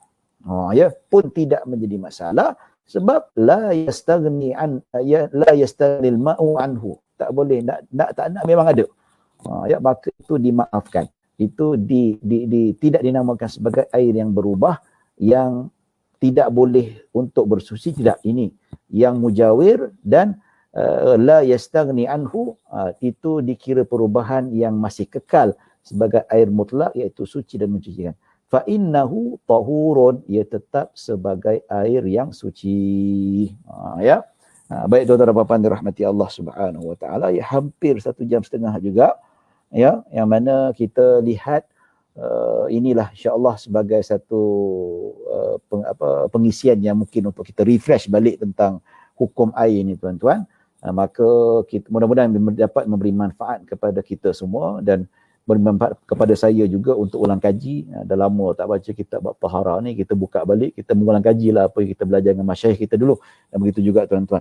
Jadi seperti biasalah, sebelum kita tutup majlis ini, lebih kurang ada masa yang terbahagi lagi ni, yang berbaki ni, kita buka untuk soal jawab lah. Saya minta izin dan serahkan kepada DJ Kaf untuk mengendalikan semula majlis ini, dan minta izin untuk kalau ada sesiapa yang nak bertanya soalan, boleh silakan insya-Allah. Okey, terima kasih Dr. Said Syahrizan atas perkongsian dan juga sambungan tentang air suci, lagi menyucikan berkaitan dengan air mustakmal. Saya juga mengikuti doktor, kami menggunakan buku Fathul Qarib Al-Mujib fi Syarhil Al-Fas At-Taqrib. Kita baca terjemahan lah Ustaz. Jadi Ustaz tadi gunakan kitab asal, kitab Arab di situ. Jadi kita buka soalan kepada semua guru-guru ta'mir ataupun para pendengar radio. Sekiranya ada soalan boleh masuk dekat dalam ruangan komen. Doktor boleh juga tengok dalam ruangan komen itu dan juga respon kepada soalan-soalan tuan-tuan dan puan-puan, para asatizah yang ingin mendapatkan pencerahan. Silakan. Mungkin Ustaz Rahmah, Ustaz Muhammad Syahidin, Ustaz Osman Abu Bakar dari zon 1, Ustaz Ridwan dari zon 6. Ini nama-nama yang saya boleh kenal lah, nama-nama mereka yang tidak putus-putus menyampaikan dakwah di seluruh wilayah persekutuan. Sekiranya ada soalan berkaitan dengan air Ustaz ya? Ya. Okay. Boleh. Ada soalan di sini. Kalau nak tanya soalan puasa boleh juga. Okey, daripada Abdul Hafiz Firdaus, doktor. Bagaimana cara untuk menyucikan kerusi kereta yang terkena najis seperti air kencing atau muntah dan sebagainya, doktor? Okey, yang terkena, dia masalah bila sebut tentang tempat kerusi ni, dia macam kain baldu lah kan. Dia kalau simen lantai tu kita curah, kita lap habislah. Ya. Tapi kalau kita kata nak bersihkan cushion kereta kita ke macam mana, so pertama sekali kita kena ambil kain yang basah, ya. Kita lap, kita nak tarik ain najis tu, objek najis tu yang ada tu, maka kita kalau boleh ambil kain yang kita nak lap dekat atas tu untuk serap kencing yang masih lagi bertakung ataupun yang masih lagi meresap dalam tu. Ya, so kita tarik dia dengan kain tu akan meresap dan kita akan tariklah.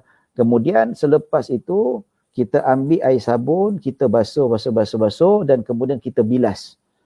Kita bilas dengan air biasa, macam biasalah, ya, sehingga hilang kesan dia sampai kita yakin bahawa tidak ada lagi kesan ataupun bau najis ataupun warna najis. Maka dari situ kita lihat pada zahirnya yang surface itu tidak lagi ada tanda-tanda najis, maka dia menjadikan kerusi itu suci, tidak lagi bernajis. Sebab kata orang mungkin dalam tu adalah kesaki-baki kan, dia nama cushion, tapi kalau kursi tu leather tak ada masalah. Tapi kalau cushion, kalau dia meresap masuk ke dalam, itu satu benda yang dimaafkan. Ya, lagipun Islam mengajar kita menghukum pada zahir. So kalau kita dah basuh dengan air dan kita letak sabun dan kita bilas dengan air mutlak. Kita ingat ada orang dia basuh kat cushion tu pakai air sabun, lepas tu dia tak bilas, dia lap macam tidak. Ya, kalau tak dibilas dengan air mutlak tidak dikira sah. Sebab apa? Kaedahnya bila air mutaghayyir sahaja yang membersihkan najis itu, maka tempat itu tidak merubah daripada sifat najis ke suci. Maka boleh pakai sabun tetapi mesti digunakan air mutlak yang terakhir untuk membilas. So kita dah siram air mutlak, kita lap sehingga dia kering, ataupun kita gunakan alat yang lain seperti vacuum dan seumpamanya, maka bila pada zahirnya tidak ada lagi warna najis dan tidak ada lagi bau najis, maka hukumnya kekal suci. pada zahirnya. Walaupun dalam tu ada berbaki-baki, itu dimaafkan, tidak menjadi masalah. Wallahu alam. Kalau duduk di atasnya, lepas tu nak pergi solat, tidak menjadi masalah. Ya, asalkan menepati syarat-syarat yang telah dikatakan ataupun dinyatakan sebelum ini. Kalau sekarang ni Dan kita ada dalam apa, ada apa? ada teknologi doktor, teknologi pakai vacuum. Penggunaan vacuum dalam Yes, itu lagi bagus. Ya. Dia sedut betul-betul tu. Betul. Memang apa, lagi baguslah. Ya, dan sebahagian kedai-kedai cuci kereta dah ada sediakan perkhidmatan tu. Betul. Boleh juga kalau nak pakai macam tu juga, ataupun nak buat sendiri, beli sendiri pun bagus juga. Wallahu alam. Okey, terima kasih Dato' atas respon soalan berkaitan dengan macam mana kita nak menyucikan kerusi kereta yang terkena dengan najis. Saya ada soalan doktor. Ini saya mungkin mewakili daripada pihak masjid lah, masjid. Kalau sebelum ni pernah terjadi doktor, ada najis mughallazah dalam kapet masjid doktor. Jadi macam mana cara nak menyucikan kapet tersebut di masjid ataupun di surau? Yalah, sama juga. Dia menjadi problem tu bila kita kat kapet dia nak tarik tu. Betul. Dia nak tarik najis yang melekat tu. Ya. Yeah. Jadi kita nak tarik tu, cara terbaik kita basuh. Kalau tak ada teknologi lah kan.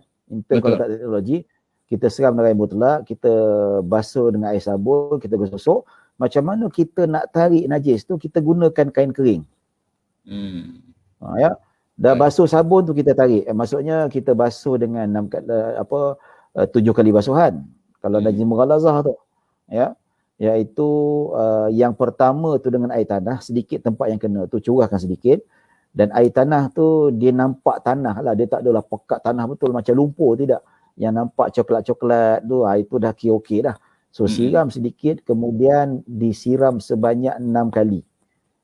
Siraman tu tidak mensyaratkan gosok. Dia tidak mensyaratkan gosok. Siram, ada orang kata siram nak kena gosok, dia tidak mensyaratkan gosok. Dalam mazhab Syafi'i tidak perlu menggosok. Kalau nak gosok terserahlah.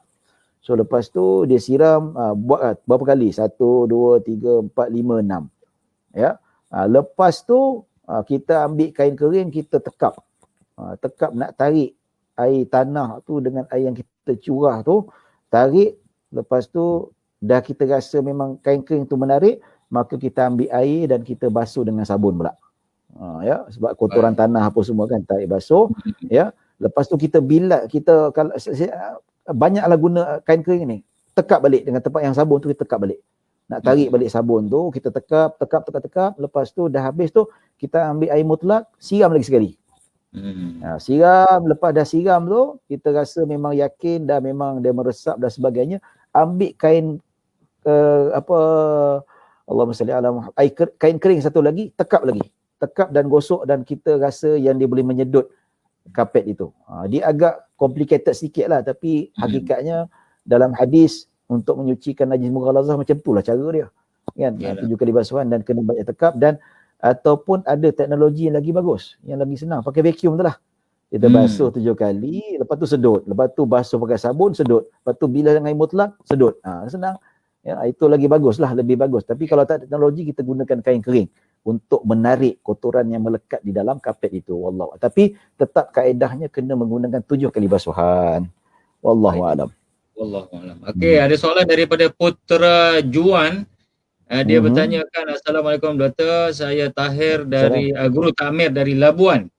Bertanya, apa pendapat mengatakan bahawa jika seorang itu mandi wajib dengan cara terjun dalam kolam, maka termasuklah wuduknya. Isunya yang pertama niat wuduk, yang kedua ketertibannya. Soalan dia. Okey, soalan yang bagus. Baik, apabila kita mandi junub, automatik hadas kecil kita terangkat. Itu kaedah dalam mazhab Asy-Syafi'i. So, kalau kita mandi junub ni rukunnya 2 saja, niat dan meratakan air pada seluruh badan. Apabila melengkapi kedua-dua rukun ini, maka terangkatlah hadas besar dan hadas kecil automatically. So, apabila terangkat hadas kecil dengan berlakunya mandi junub, maka tak perlu risau tentang tertib anggota wuduk. Tak ada lagi dah. Ya, dia automatik. Hukum ni memang macam tu. So kalau kita terjun, katakanlah kita berjunub. So nampak swimming pool, kita pun terjun. Ketika terjun tu saja aku mengangkat hadas besar kerana Allah Ta'ala. Wah, naik atas sana. So hadas besar terangkat, automatik hadas kecil pun terangkat. Kecuali, ada beberapa situasi dalam kitab-kitab fiqh dia banyak sebut, kalau seseorang itu mandi junub, tiba-tiba dia kencing. Tengah mandi kan, biasalah tu kadang-kadang. Ataupun ketika dia mandi tu terkentut. Adakah dia perlu mengulangi mandi junub? Tak perlu mandi junub. Ya, perkara yang membatalkan wuduk tidak membatalkan mandi junub. Apa perlu dibuat? Katakanlah dia dah mandi separuh badan mandi junub, tiba-tiba terkentut. Ya, apa? Sambung yang separuh lagi. Ya. Cuma bila nak sembahyang dia kena wuduk sekali lagi. Pasal apa? Perkara yang membatalkan wuduk itu berlaku ketika dia mandi. Yang mana dikata kalau mandi junub itu mengangkat hadas kecil sekali, sepanjang kita mandi tidak berlakunya perkara yang membatalkan wuduk. Contoh, kita mandi pada awal sampai habis, kita tak terkentut, kita tak buang air kecil, ya, tak sentuh isteri, tak tertidur ketika mandi. Contohnya lah kan. Ya. So memang tak berlaku, memang automatik mandi junub tu mengangkat hadas kecil. Tetapi berlainan kalau kita mandi, ya, tiba-tiba terkentut, terkencing. So mandi junub tak perlu diulangkan, sambung saja yang berbaki. Tu cuma bila nak solat balik kena wuduk sekali lagi. Sebab apa? Dia sudah berlaku perkara yang membatalkan wuduk ketika dia mandi. Wallahu alam. Baik, terima kasih atas pencerahan doktor atas kedua-dua soalan. Mungkin ada soalan daripada yang lain, soalan yang terakhir mungkin. Okey, ada soalan daripada Muhammad Syahidin. Dia bertanya, maaf doktor, kalau jika membeli kereta yang terpakai milik bukan Islam lah, perlukah disamak? Kalau perlu, bagaimana cara untuk menyamaknya? Woi, kalau samak tu rosak kereta tu. Nak kalau kereta tu cushion. Ya. Kereta tu cushion, bila kalau samak dengan air tanah tu tak nampak cushion, dah jadi cushion tanah dah. Ya. So, pertama sekali kalau beli kereta milik Cina boleh tak? Boleh. So, bila beli saja jangan banyak tanya. Tak payah tanya-tanya. Kita tak dituntut untuk siasat. Kita beli saja dekat kereta Kiong. Beli saja, Kiong nak tanyalah. Saya dah beli you punya kereta. You ada bawa masuk anjing dah? You ada tumpah lauk babi ke dalam kereta ni? Tak payah tanya. Tak payah tanya. Kalau dia kata, ada lah. Kita pun dah beli. Nak buat macam mana? Ya. Jadi tak payah tanya, ambil kunci, pakai. Ya, sebab apa? Dalam kaedah al-aslu baqa'u makan ala makan. Maksudnya bahawa hukum asal itu kekal pada asalnya, tidak berubah apa-apa pun. Selagi mana tidak ada bukti. So walaupun kita kata Cina ni dia ada bela anjing, contohnya lah kan kebiasaan, tapi tak semua Cina bela anjing. Ya. Kalau dia bela anjing sekalipun, kita tak nampak dia bawa masuk anjing dalam kereta dia. Dan mungkin dia ada bawa masuk anjing ke dalam keretanya, kita tak tahu basah ke tak basah. Sebab apa? Najis mughallaza, kalau kering tangan kita, yang anjing tu kering, sentuh tidak beri kesan pada najis. So Islam yang mengatakan wajib sama ataupun wajib sertu berdasarkan bukti. Bukan kebarangkalian saja. Bukan assumption saja. So kita kata, rasa-rasa dalam ni dibawa anjing lah. Itu tak mewajibkan lagi. Kecuali memang kita nampak anjing tu masuk dalam kereta. Dia kencing atas cushion tu. Barulah wajib kita sama. Selagi mana sama, tidak ada bukti, hukumnya al-aslu baqa'u makan ala makan. Hukum asalnya adalah suci selagi mana ada bukti yang menunjukkan bahawa tempat itu bernajis, barulah wajib kita sama. So, pertama sekali beli kereta daripada Cina, jangan banyak cakap, jangan tanya. Babi ke apa, jangan tanya. Tumpah ke apa, jangan. Beli terus, dah pergi, lari jauh-jauh. Ya. Jadi, hukum pada asal, Islam mudah dan tidak menyusahkan. Maka dah beli kereta, kalau kita tak siasat dan Cina pun tak declare yang dia tu letak anjing ke, tumpah kuah babi ke, so kita tak susah nak samak. Sebab apa? Kita berpegang pada hukum asal, selagi mana tak ada bukti, maka tak wajib untuk disamak atau disertu. Wallahu a'lam. Ada soalan satu lagi Ustaz. Ya, silakan. Soalannya berkenaan dengan air tanah yang digunakan untuk sertu. Adakah dia termasuk dalam kategori air mutlak atau air yang berubah? Dia termasuk air yang berubah sebab dia sudah dia dikira sebagai air mutlak menurut pendapat muktamad di sisi Imam Nawawi. Ya, Imam Nawawi kata air yang suci menyucikan walaupun air itu bercampur dengan tanah. Sebab apa? Imam Nawawi dalam kitab Minhajut Talibin, air mutlak yang bercampur dengan tanah, ya, air itu kekal suci dan menyucikan walaupun berubah sifat. Apa alasan Imam Nawawi? Sebab tanah juga merupakan alat bersuci. Tayamum, betul tak? Ya, kalau tak ada air kita pakai tanah. Fatayammamu sa'idan tayyiba. So, alat tayamum bercampur dengan alat tayamum, maka hukumnya suci lah. Ini pendapat muktamad di dalam mazhab Syafi'i. Walaupun ada pendapat kedua yang mengatakan dia mutaghayyir, tetapi pendapat yang dipegang oleh mutaakhir Syafi'iyah yang muktamad dalam kitab-kitab muktabar mengatakan bahawa air yang bercampur dengan tanah yang suci, hukum air itu suci dan menyucikan. Wallahu a'lam. Okey, alhamdulillah doktor, saya kira ini soalan yang kita dah selesai memberikan pencerahan kepada soalan-soalan yang telah diberikan oleh guru-guru takmir kita dan juga para pendengar radio. Kita dah menghampiri 1 jam 30 minit bersama pada pagi ini dalam meneruskan pengajian kitab Fathul Qarib siri kedua bagi tahun 2021. InsyaAllah dalam bulan 5 kita akan bersiaran semula. Akan sambung doktor dalam bab air najis doktor ya. Air najis insyaAllah. Air najis insyaAllah. Jadi saya mewakili bagi pihak cawangan Imarah Takmir bahagian pengurusan Masjid Jawi melalui konti Radio Jawi. Saya mengucapkan terima kasih kepada Dr. Syed Syahrizan, Syed Muhammad, Ketua Penolong Mufti Pejabat Mufti Wilayah Persekutuan Kuala Lumpur pada pagi ini dapat memberikan pencerahan dan sambungan siri kedua kitab Fathul Qarib. Kita bersiaran pada bulan hadapan insya-Allah kepada guru-guru takmir, kepada pegawai-pegawai masjid di wilayah persekutuan, kepada para pendengar Radio Jawi. Terima kasih atas kerjasama, atas pendengaran anda dalam masa yang lebih kurang 1 jam setengah ini. Semoga dalam bulan Ramadan ini kita dapat menimba ilmu dan mempertingkatkan amalan kita, dan paling penting adalah Allah menerima amalan kita insya-Allah. Jadi terima kasih sekali lagi doktor. Assalamualaikum warahmatullahi wabarakatuh. Waalaikumsalam warahmatullahi wabarakatuh. Alhamdulillah, terima kasih kepada semua. Saya DJ Kaf, DJ K-A-A-F insya-Allah. Kita akan bersiaran sebulan sekali bersama dengan Dr. Syed Syahrizan, Syed Muhammad dalam siaran Radio Jawi ini. Dan insya-Allah untuk makluman kepada semua para pendengar radio, pada bulan Ramadan ini kita ada satu slot khusus Fiqh Ramadan. Fiqh Ramadan bersama dengan Dr. Muhammad Nizam Abdul Qadir, yang mana saya telah kongsikan dalam status Facebook Radio Jawi jadual-jadual slotnya setiap minggu sepanjang Ramadan ini. Dan telah ditetapkan tajuk-tajuk berkaitan dengan fiqh Ramadan.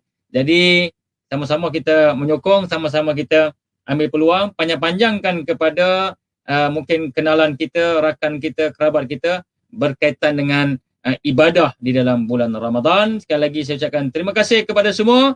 Sehingga kita berjumpa lagi. Selamat berpuasa. Selamat meningkatkan amalan di bulan Ramadan Al-Mubarak pada tahun 1442 Hijrah 2021. Assalamualaikum warahmatullahi wabarakatuh.